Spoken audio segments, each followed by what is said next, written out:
우리 다 함께 기도하심으로 목요 예배 하나님께 드리겠습니다. 하나님 아버지 감사합니다. 목요 예배 드립니다. 각 처소에서 드리는 우리 예배를 기뻐 받아 주옵소서. 예배 중에 하나님을 만나고 신앙의 성장이 있는 시간 되게 하여 주옵소서. 예수님의 이름으로 기도드렸습니다. 아멘. 다 같이 찬양 드리겠습니다.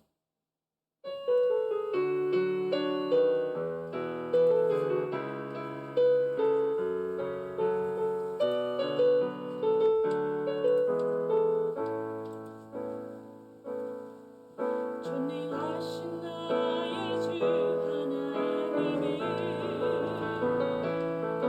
끊지 못하실 저녁에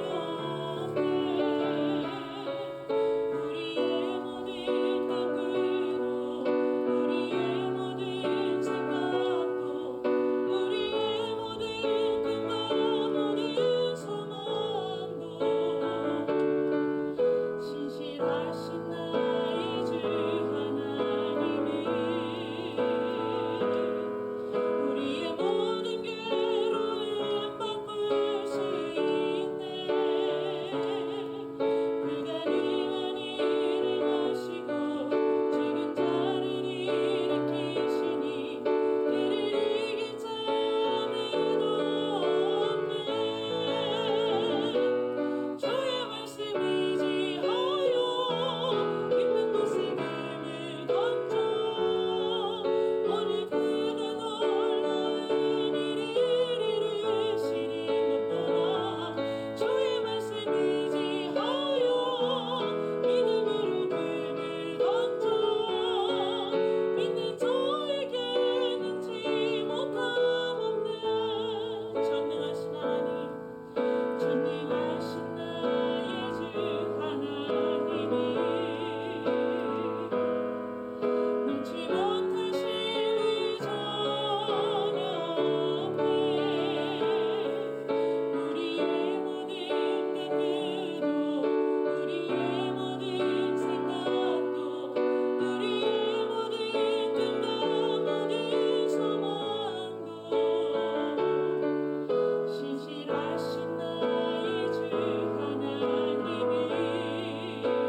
하나님 아버지 감사합니다.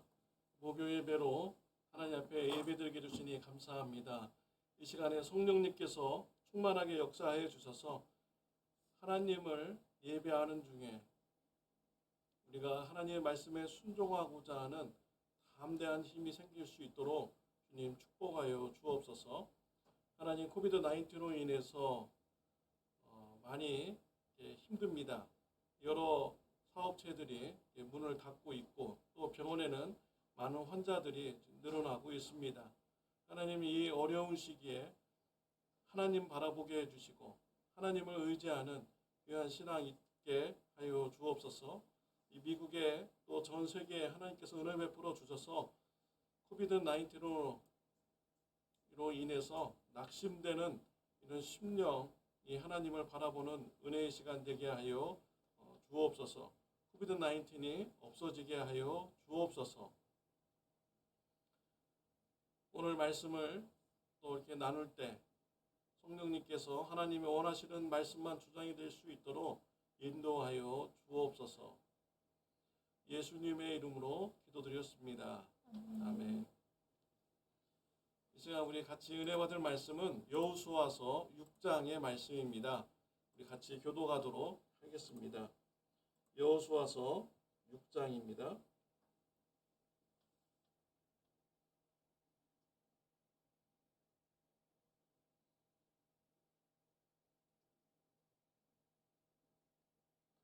이스라엘 자손들로 말미암아 여리고는 굳게 닫혔고 출입하는 자가 없더라.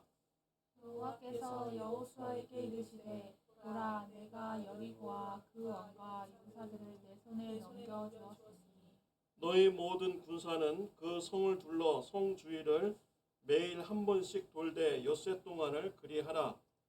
제사장 일곱은 일곱 양각 나팔을 잡고 언약궤 앞에서 나아갈 것이요 일곱째 날에는 그 성을 일곱 번 돌며 그 제사장들은 나팔을 불 것이며 제사장들이 양각 나팔을 길게 불어 그 나팔 소리가 너희에게 들릴 때에는 백성은 다 큰 소리로 외쳐 부를 것이라. 그리하면 그 성벽이 무너져 내리리니 백성은 각기 앞으로 올라갈지니라 하시매.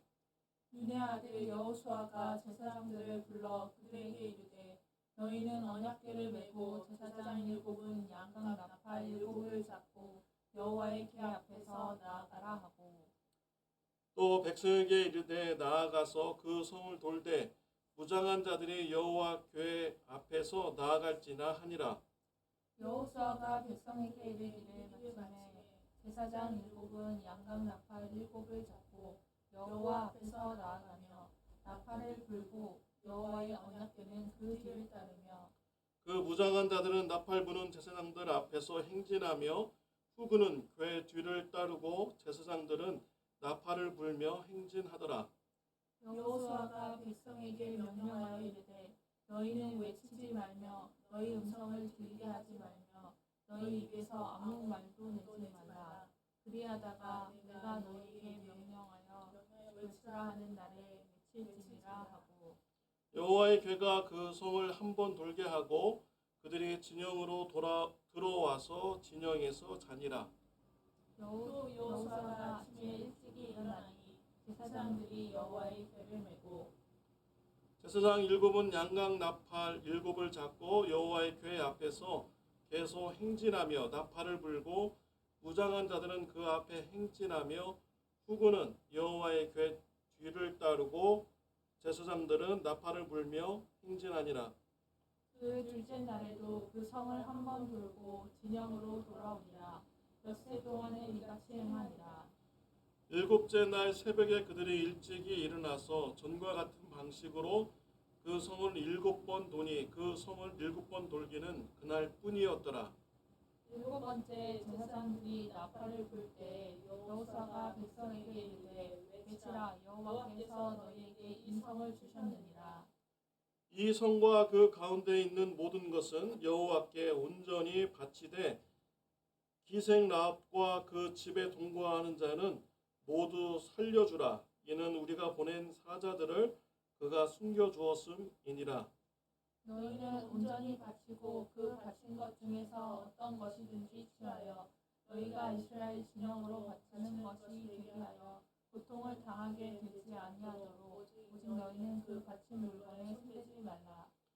연근과 동철 기구들은 다 여호와께 구별된 것이니 그것을 여호와의 곳간에 드릴지니라 하니라. 이에 백성은 외치고 제사장들은 나팔을 불매 백성이 나팔 소리를 들을 때 크게 소리질러 외치니 성벽이 무너져 내린지라. 백성이 각기 앞으로 나아가 그 성에 들어가서 그 성을 점령하고 그 성 안에 있는 모든 것을 온전히 바치되 남녀노소와 소와 양과 나귀를 칼날로 멸하니라. 여호수아가 그 땅을 정탐한 두 사람에게 이르되 그 기생의 집에 들어가서 너희가 그 여인에게 맹세한 대로 그와 그에게 속한 모든 것을 이끌어내라 하매 정탐한 젊은이들이 들어가서 라합과 그의 부모와 그의 형제와 그에게 속한 모든 것을 이끌어내고 또 그의 친족도 다 이끌어내어 그들을 이스라엘 진영 밖에 두고 우리가 그 성과 그 가운데 있는 모든 것을 불러사두고 금과 동철 기구는 여호와의 집 곳간에 두었더라. 여호수아가 기생 라합과 그의 아버지 가족과 그에게 속한 모든 것을 살렸으므로 그가 오늘까지 이스라엘 중에 거주하였으니 이는 여호수아가 여리고를 정탐하려고 보낸 사자들을 숨겼음이었더라. 여호수아가 그때 맹세하게 하여 이르되 누구든지 일어나서 이 여리고 성을 건축하는 자는 여호와 앞에서 저주를 받을 것이라. 그 기초를 쌓을 때에 그의 아들을 이룰 것이요 그 문을 세울 때에 그의 막내 아들이 이르리라 하였더라. 여호와께서 여호수아와 함께 하시니 여호수아의 소문이 그 온 땅에 퍼지니라. 아멘. 오늘부터 목요 예배가 다시 시작이 되었습니다. 지난 11월 달에는 다니엘 기도로 인해서 목요 예배를 쉬었습니다. 한 달 동안 쉬었습니다. 이제 목요 예배 다시 시작되었습니다. 여호수아서를 계속해서 말씀을 통하여 은혜를 나누도록 하겠습니다. 이 여호수아서 1장부터 5장까지는 전쟁을 준비하는 이런 과정이었습니다. 이스라엘 백성들이 하나님의 은혜로 가나안 땅을 요단강을 건너가게 됩니다. 그래서 가나안 땅에 들어가게 되죠. 하나님께서는 여호수아에게 요단강 한가운데 있는 돌 12개를 취하해서 길갈에 기념비를 세우라 라고 했습니다. 이러한 말씀에 순종하였죠. 또 길갈에서 이스라엘 백성들은 하나님의 명령에 의해서 할례를 행하게 됩니다. 또 유월절을 지켰습니다. 이러한 말씀이 여호수아서 1장부터 5장까지의 말씀입니다. 전쟁을 준비하는 이런 과정인데 참으로 이상한 방법으로 전쟁을 준비한 것입니다. 왜 하나님께서 이러한 준비를 하게 하셨을까요? 가나안 땅 정복의 사건은 군사적인 문제가 아니라는 것입니다. 영적인 문제라는 것이죠. 하나님과의 관계를 올바로 할 때 가나안 땅을 점령할 수가 있는 것입니다. 하나님께서 가나안 땅을 정복하도록 허락해 주셔야만이 그 땅을 취할 수가 있는 것이지요. 오늘 여호수아서 6장에서는 이제 가나안 땅에서 전쟁이 이제 시작이 됩니다. 첫 번째 전투가 여리고성 전투입니다. 여리고성을 정복하는 것은 매우 중요한 것입니다. 전략적으로도 굉장히 중요합니다. 여리고성을 점령해야만이 가나안 족속의 북쪽과 남쪽의 이 부족들이 서로 연결하지 못하도록 이렇게 되는 것입니다. 가나안 땅 허리를 끊어버리게 되는 것이죠. 가나안 땅 족속들이 서로 연합해가지고 이스라엘을 공격해보면 아주 큰 적을 이렇게 만나게 되는 것입니다. 그래서 북쪽 가나안 족속과 남쪽 가나안 족속이 서로 연합하지 못하도록 하기 위해서 여리고성은 반드시 점령해야 될 이런 지역이었습니다. 근데 이 여리고 성은 점령하기에 아주 어려운 이런 성이었습니다. 여리고 성은 언덕 위에 성벽이 세워졌어요. 그러니까 이 성벽을 타고 넘으려면 얼마나 힘들겠습니까?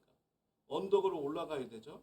그런데 거기 올라갔더니 더 성벽이 쌓여져 있는 거예요. 그러면 이 성벽을 설사 넘었다고 할지라도요, 또 그 안에 언덕이 있으면서 두 번째 성벽이 또 쌓여져 있습니다. 여리고성은 두 개의 성벽으로 쌓여져 있어요. 외벽하고 내벽이 쌓여져 있습니다. 그러니까 땅에서 볼 때요, 내벽에서의 그런 위치의 그 높이는 한 20m 정도는 되는 거예요. 아파트 뭐 한 20층 뭐 이런 데서요, 밑을 한번 쳐다보시기 바랍니다. 그럼 어떻게 돼요? 사람이 메뚜기처럼 보이는 겁니다.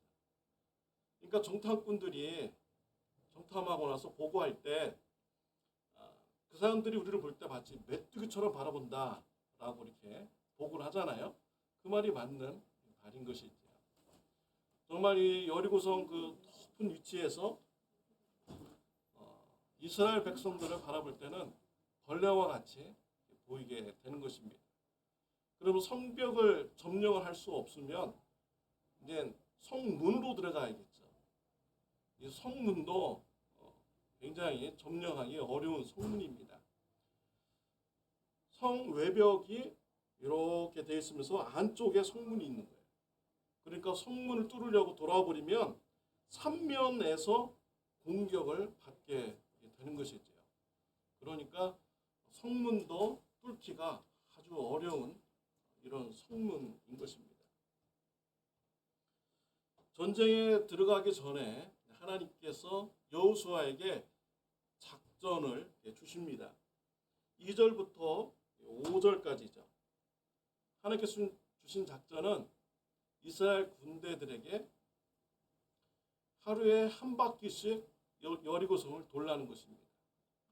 그리고 7번째 날에는 7번을 돌고 나팔을 불면은 함성을 지르라는 것입니다. 그러면 여리고성이 무너진다라는 이런 작전이었습니다. 참으로도 이해하기 힘든 이런 작전이죠. 성벽을 넘어가기 위해서 토성을 쌓아라. 성보다 더 높은 토성을 쌓아라. 이런 게 바로 작전이잖아요. 성벽을 올라갈 수 없으면은 그냥 포위해서 몇 년이건 기다려라. 뭐 이렇게 할 수 있잖아요. 그리고 성문은 어떻게 부셔야 된다. 이런 게 나와야 되는데 하나님께서 주신 작전은 참으로도 이해할 수 없는 이런 작전이었습니다. 하나님께서는 왜 이런 작전을 주셨습니까? 하나님의 의도는 무엇입니까? 2절을 같이 읽도록 하겠습니다. 여호와께서 여호수아에게 이르시되 보라 내가 여리고와 그 왕과 용사들을 내 손에 넘겨 주었으니 하나님께서 여리고성 전투를 하기 전에 작전을 주기 전에 여호수아에게 한 말씀입니다. 싸우기도 전에 하나님은 이미 여리고성을 여호수아에게 주었다라고 이렇게 말씀을 하셨어요. 그러니까 하나님께서 볼 때는요, 전쟁은 이미 끝난 것입니다. 이스라엘 백성들이 이긴 거예요. 그러면 하나님께서 왜 이런 작전을 주셨습니까? 하나님께서 보시고자 하시는 것, 중요하게 생각하는 것은 바로 이스라엘 백성들이 순종하느냐, 불순종하느냐, 이것을 하나님께서는 중요하게 여기신 것입니다. 그래서 말도 안 되는 이런 작전을 하나님께서 이스라엘 백성들에게 준 것입니다. 그러니까요, 이 여리고성 이 전투는요, 이미 끝난 전투고, 또 여리고성의 전쟁에서 승리의 비결은 바로 영적인 문제에 있다라는 것을 말하는 것입니다. 여호수아는 이러한 하나님의 말씀을 들었을 때 어떻게 반응을 했습니까? 6절과 7절 말씀입니다. 읽겠습니다. 눈의 아들 여호수아가 제사장들을 불러 그들에게 이르되 너희는 언약궤를 메고 제사장 7은 양각 나팔 7을 잡고 여호와의 궤 앞에 나아가라. 또 백성에게 이르되 나아가서 그 성을 돌되 무장한 자들이 여호와의 궤 앞에서 나아갈지니라 하니라. 여호수아는요, 하나님의 이런 이상한 작전의 명령을 들었을 때 즉각적으로 순종을 합니다. 그래서 제사장들에게 법궤를 나팔을 들고 법궤를 메고 나가라 라고 하죠. 그리고 무장한 자들은 법궤 앞에 가서 행군하라. 그리고 나머지 군사들은 법궤 뒤를 따라가게 이렇게 합니다. 정말 여호수아는요, 지금 200만 명이나 넘는 이스라엘 백성들의 생명을 지금 책임져야 됩니다. 그런 전투를 앞에 두고 있는데 자기가 이해되지 않는 이런 작전이 하나님께서 하라고 했을 때 여호수아는요, 정말 담대하게 용기 있게 즉각적으로 순종하였습니다. 제사장들에게 명령하고 군사들에게 명령을 한 것이죠. 왜 무장한 군사들을 법궤 앞으로 보냈습니까? 법궤를 보호하기 위한 것입니다. 이러한 명령을 받았을 때 군사들은 어땠습니까? 장군들은 또 반대할 만하잖아요. 이런 작전은 무모합니다. 별 의미가 없습니다. 라고 하면서 반대를 할 수 있었는데 이스라엘 백성의 군 장군들은 이러한 하나님의 말씀에 순종을 합니다. 그래서 8절부터 10절까지는 제사장들과 또 이스라엘의 군대들이 순종하여서 하루에 한 바퀴씩 도는 이런 은혜, 이런 순종의 역사가 일어나게 됩니다. 이스라엘 백성들은 왜 법궤를 따라서 여리고성을 돌았을까요? 여리고성 전투는 하나님께서 싸우시는 이런 전투다 라는 이런 믿음을 가지고 법궤 뒤를 따라서 여리고성을 이렇게 도는 것입니다. 이 법궤가 앞에 나간다고 하고 또 뒤따라서 어떤 전투든지 참가하면 다 승리하는 것입니까? 이러한 것은 잘못된 생각입니다. 성경에서 보면요, 법궤가 앞에 나가고 뒤로 군사들이 따라서 전쟁을 했는데 여러 전쟁이 있는데 모두 다 승리한 것은 아닙니다. 엘리 제사장 때 패배하였습니다. 그리고 남왕국 유다는요, 예루살렘에 성전이 있었고 그 성전 안에 법궤가 있었습니다. 그런데 남왕국 유다는요, 바벨론에 의해서 망했습니다. 성전이 완전히 무너졌고요. 법궤는 어디로 갔는지 그 행방조차도 알 수 없게 되었습니다. 법궤가 있다고 해서 법궤를 따라다닌다고 해서 전쟁에서 승리하는 것은 아닙니다. 이 법궤를요, 마치 마귀를 쫓는 이런 부적같이 이렇게 생각하면 안 됩니다. 법궤에 무슨 신비한 능력이 있는 것이 아닌 것이죠.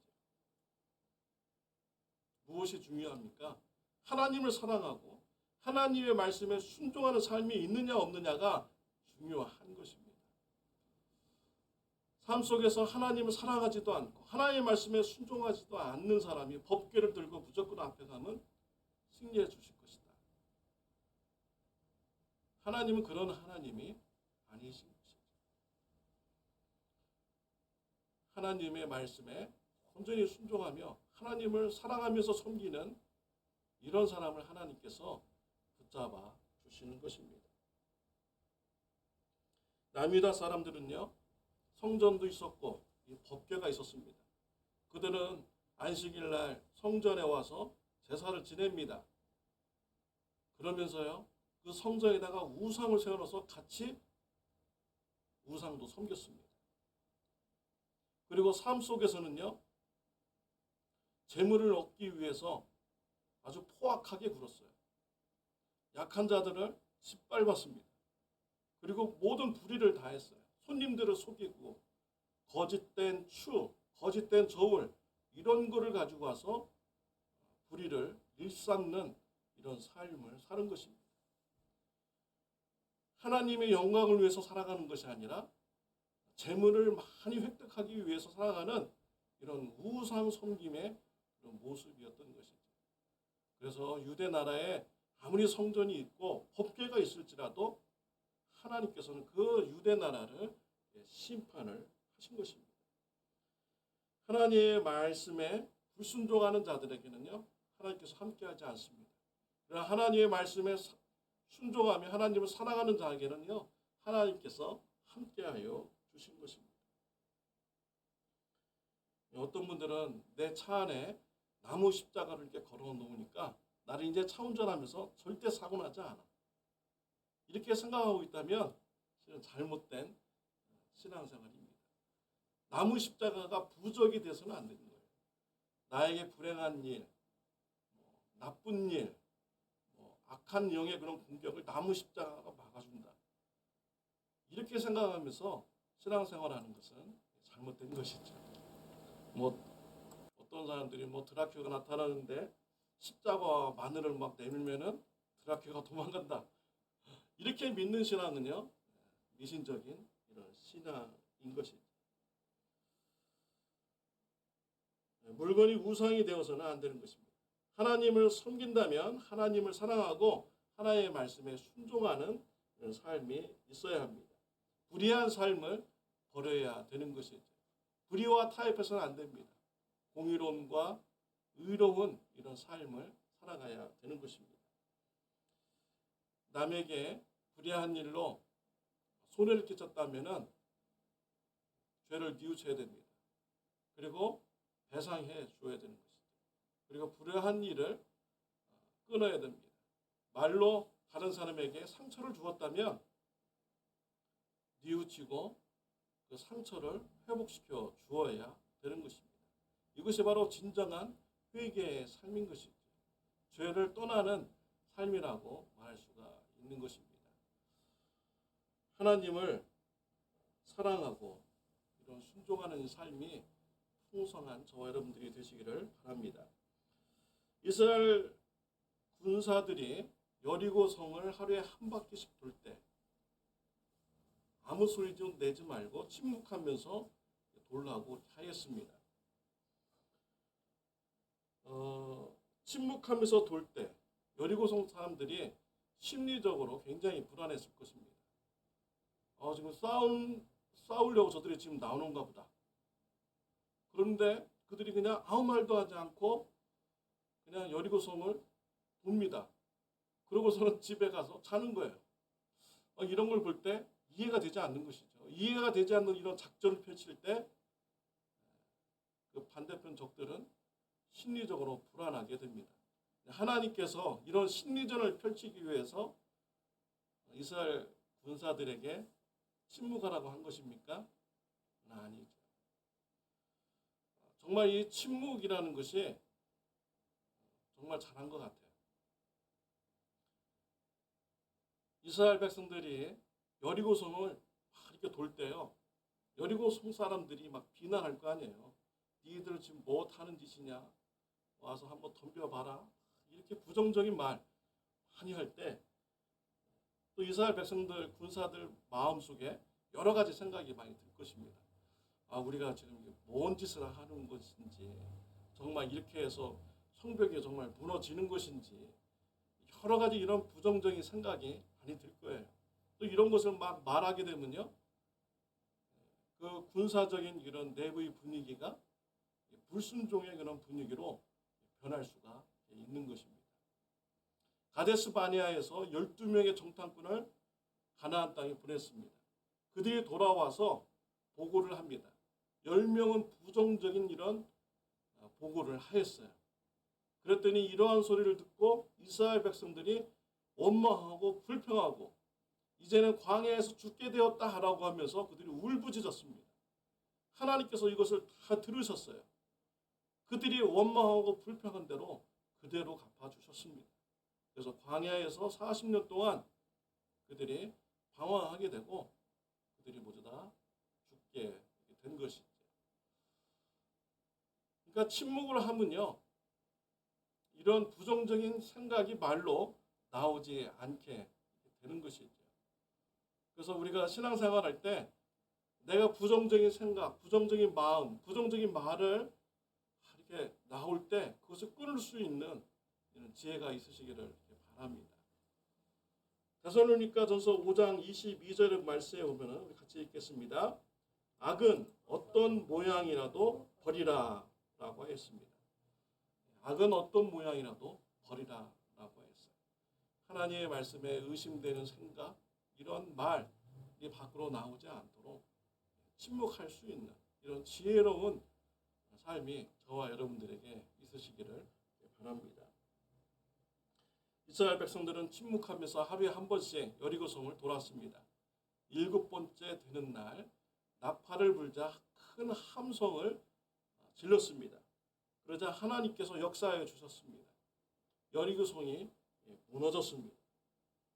순종하는 자에게 하나님께서 기적을 일으켜 주신 것입니다. 20절 말씀 우리 같이 읽겠습니다. 이에 백성은 외치고 제사장들은 나팔을 불매 백성이 나팔 소리를 들을 때 크게 소리질러 외치니 성벽이 무너져 내린지라. 백성이 각기 앞으로 나아가서 그 성에 들어가서 그 성을 점령하고 라고 했습니다. 큰 함성을 지를 때 성벽이 무너졌습니다. 이 성벽이 어느 쪽으로 무너졌을까요? 여리고 성 안쪽으로 무너졌을까요? 바깥쪽으로 무너졌을까요? 원어적으로 보니까요, 이 여리고 성이 성 바깥쪽으로 무너지게 된 것입니다. 그래서 이스라엘 백성들이 뛰어서 올라가게 되었다라는 거예요. 만약에 이 성벽이 안쪽으로 무너졌으면 어떻게 됩니까? 이스라엘 군사들이 언덕까지 막 올라가가지고 그 다음에 무너진 성벽을 밟고 들어가게 되죠. 그런데 이 성벽이 밖으로 무너졌어요.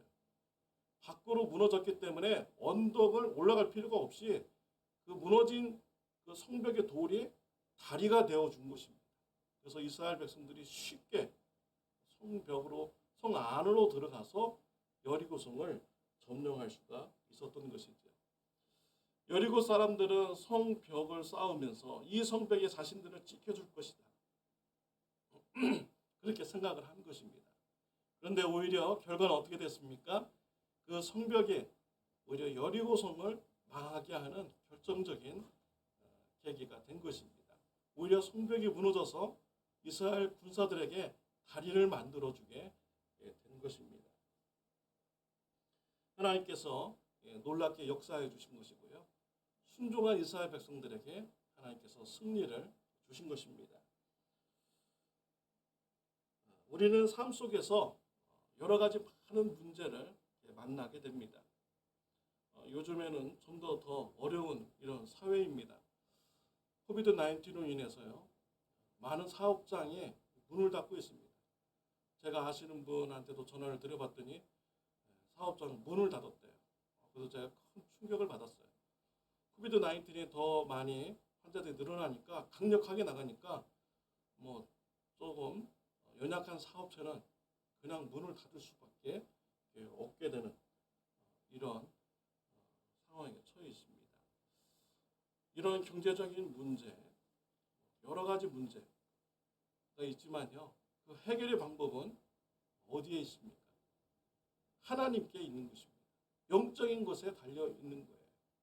하나님의 말씀에 우리가 순종하고 하나님을 사랑하는 이런 삶을 우리가 살아간다면 하나님께서 그 사람을 기뻐 받으시고 그 사람의 그런 길도 평탄하게 하나님께서 열어주실 줄 믿습니다. 이 남유다가 멸망한 것은요, 군사력의 문제가 아닙니다. 또 지정학적 위치의 그런 문제가 아니었어요. 성경에서 남유다가 멸망하게 된 것은 영적인 문제라고 말씀을 하고 있습니다. 하나님을 섬긴다고 하면서 우상을 섬기는 이런 혼합 종교에 부패된 이런 모습, 하나님의 말씀에 불순종하여서 불의하고 포악하게 살아가는 이러한 모습, 이것이 바로 남유다를 멸망하게 됐다라고 성경에서는 말씀을 하고 있습니다. 그래서 우리의 삶에 여러 가지 문제가 외적인 것, 그런 문제가 외적인 문제로 방법으로 해결된다고 생각하지만 문제의 키는요, 하나님께 있습니다. 영적인 문제가 먼저 올바로 세워져야 됩니다. 하나님과의 관계가 회복되어야 됩니다. 바로 서야 돼요. 그럴 때 우리의 육체적인 이런 모든 문제도 해결받을 수가 있는 것입니다.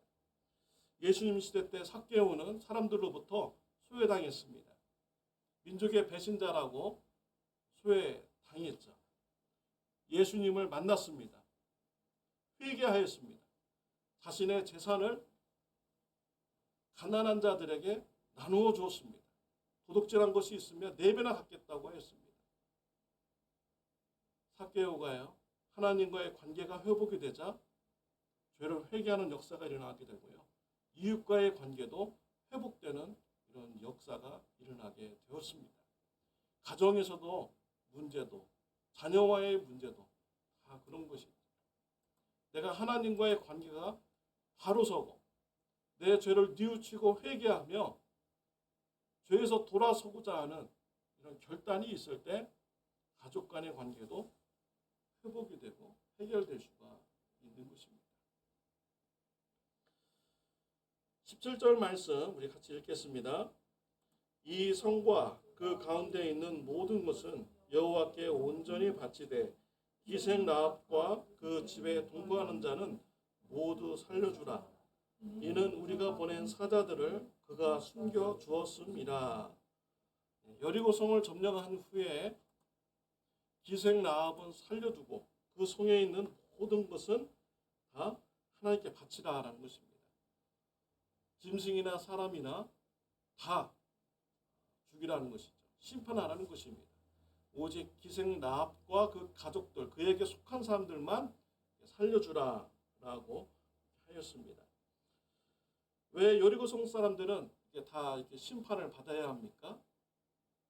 그동안 하나님께서는요, 여리고성 사람들에게 회개할 기회를 주었습니다. 이스라엘 백성들이 애굽에서 400년 동안 살아갈 때, 그때 기회를 주신 것이죠. 근데 여리고성 사람들은 우상을 숭배한 것입니다. 죄에 빠진 삶을 살아간 것입니다. 우상 숭배함으로 성적인 범죄를 이렇게 자행하였고요. 또 사람을 붙잡아다가 산채로 제사를 드렸고 자신의 자녀들을 산채로 불로 태워서 우상에게 드리는 이런 부패한 삶을, 불의한 삶을 그들이 살아가는 것입니다. 이제는 은혜의 때가 지나갔어요. 은혜의 때 회개하지 못하자 하나님께서는 여리고성 사람들을 심판을 하신 것입니다. 여리고성 심판이 있을 때 살아남은 자가 있습니다. 기생 라합과 그에게 속한 이런 가족들입니다. 기생 라합은 하나님의 그런 소식을 들었을 때요, 이스라엘 편에 서기로 했습니다. 하나님을 믿기로 결단을 하였어요. 그래서 정탐꾼들이 왔을 때 자기의 목숨을 걸고 정탐꾼들을 숨겨 주었습니다. 하나님을 믿고자 하는 이런 결단을 한 기생 라합과 그의 가족들, 그에게 구원의 은총을 하나님께서 주신 것입니다. 그들은 하나님을 선택하였고 하나님의 말씀의 길로 살 것을 그들은 선택하였습니다. 그렇게 그들은 구원을 받게 된 것이죠. 심판의 현장에서 살아남을 수 있는 길은 하나님을 선택하는 것. 그들이 나중에 어떻게 되었습니까? 기생 라합이요, 후에는 예수님의 족보에 오르는 이러한 은혜를 누리게 되었습니다. 기생 라합 후손이 바로 예수님이시다 라는 이런 사실인 것이죠. 어떤 사람은요, 이것을 듣고서 깜짝 놀랍니다. 아니, 예수님이 그러면 창녀의 후손인가? 라고 하면서 깜짝 놀라면서 이해할 수 없다라고 얘기를 해요. 아무리 흉악한 죄를 지었다고 할지라도요. 그가 뉘우치고 하나님의 길로 들어섰을 때는요. 하나님께서 그를 귀하게 사용하여 주신 것입니다. 은혜를 베풀어 주신 것입니다. 사랑하는 성도 여러분, 여리고성 전투는 이미 시작되기 전부터 하나님께서 승리를 주셨습니다. 하나님께서 가장 중요하게 생각한 것은 어떻게 싸울 것이냐가 아니라 이스라엘 백성들이 얼마나 순종하는가, 이것을 하나님께서는 가장 중요하게 보셨던 것이죠. 철저하게 순종했던 이스라엘 백성들은 하나님께서는 기뻐 받으시고 여리고성 전투에서 승리하도록 은혜 베풀어 주셨습니다. 저와 여러분의 삶 속에서도요, 하나님께서 이미 축복을 다 예비하여 주셨습니다. 승리의 길을 예비해 주셨습니다. 하나님께서 저와 여러분들에게 중요하게 생각하는 것은 우리가 얼마나 하나님의 말씀에 순종하면서 살아가느냐, 얼마나 하나님을 사랑하면서 살아가느냐, 하나님께서는 그것을 보시는 것입니다. 우리가 순종하면서 살아갈 때 하나님께서 기뻐 받으시고 은혜 베풀어 주시는 것입니다. 여호수아와 같이 또 이스라엘 백성들과 같이 하나님의 말씀에 순종하며 또 하나님을 사랑하는 귀한 삶이 저와 여러분들에게 있으시기를 바랍니다. 기도드리겠습니다. 하나님 아버지, 감사합니다. 예수 그리스도를 통하여서 죄사함 받게 해주시고 구원받게 해주시니 감사합니다. 우리에게 많은 축복의 길로 우리에게 허락해 주심을 감사합니다. 하나님께서 우리에게 축복의 길을 많이 예비해 주셨는데 우리가 하나님 앞에 바로 서지 못해서 그 축복을 누리지 못하고 있습니까? 하나님, 우리의 삶 속에서 죄의 모습이 있다면 뉘우치게 해주시고 우리가 회개하며 돌아서게 하여 주옵소서. 순종의 삶이 날마다 더욱더 발전되게 하여 주셔서 하나님께서 예배하신 축복을 전차적으로 많이 누리는 귀한 은혜가 있게 하여 주옵소서. 예수님의 이름으로 기도드렸습니다. 네, 우리 주기도문으로 마치도록 하겠습니다. 하늘에 계신 우리 아버지여, 이름이 거룩히 여김을 받으시오며 나라가 임하옵시며 뜻이 하늘에서 이루어진 것 같이 땅에서도 이루어지이다. 오늘날 우리에게 일용할 양식을 주옵시고 우리가 우리에게 죄 지은 자를 사하여 준 것 같이 우리의 죄를 사하여 주옵시고 우리를 시험에 들게 하지 마옵시며 다만 악에서 구하옵소서. 대개 나라와 권세와 영광이 아버지께 영원히 쌓옵나이다. 감사합니다. 목요 예배를 마쳤습니다.